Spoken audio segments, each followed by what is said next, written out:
In this video, we'll go over all the WoW news from the past week and try to compress it into a bite-sized video. The weekly event for this week is Pet Battle Bonus Week.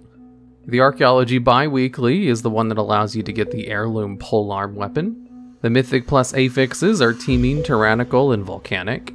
Brewfest will be going on for the next 2 weeks.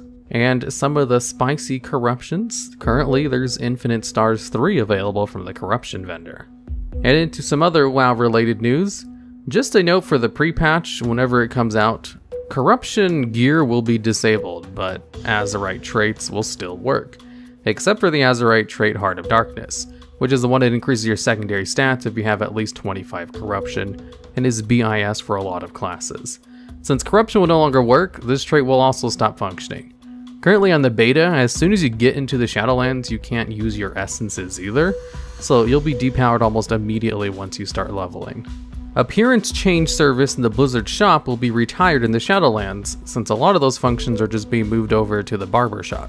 Blizzard announced that they will be having an online version of Blizzcon in 2021, which should be starting on February 19th. The entire event will be online. In some classic WoW news, Blizzard made a post that said they ban thousands of bots a day in WoW Classic. And they have a team of people who just look for bots and they focus on popular spots like Dire Maul. World of Warcraft Classic also announced an Arathi Basin esport. For the top 6 teams in North America and Europe, there'll be a grand total of $6,000 in separate prizes for each region. And into some Shadowlands news. Blizzard has said bonus roles will not exist in Shadowlands content, since that's kind of fixed by their new system of picking your weekly reward, I guess. Not I guess, that's what Blizzard said. That's why they're not having it.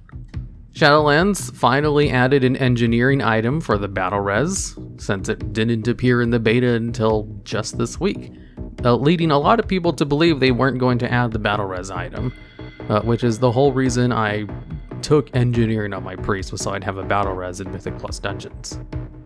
And another Shadowlands PvP update, they're adding a 2-set bonus to the PvP trinkets, as well as making sure all Conquest gear has versatility.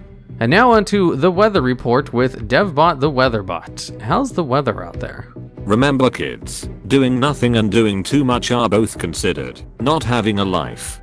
Excellent, DevBot. That's always nice to hear. And now for the mob of the week.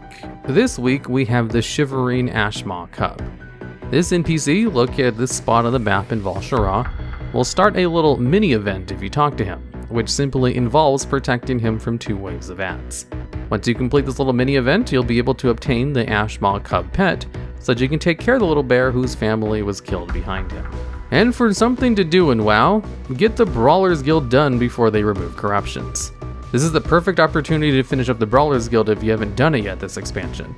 I was able to finish up all my fights by queuing up at night on the weekend and didn't really have anyone waiting in line with me, so I was able to complete more than half of the Brawlers Guild in less than an hour, and very easily too with corruptions.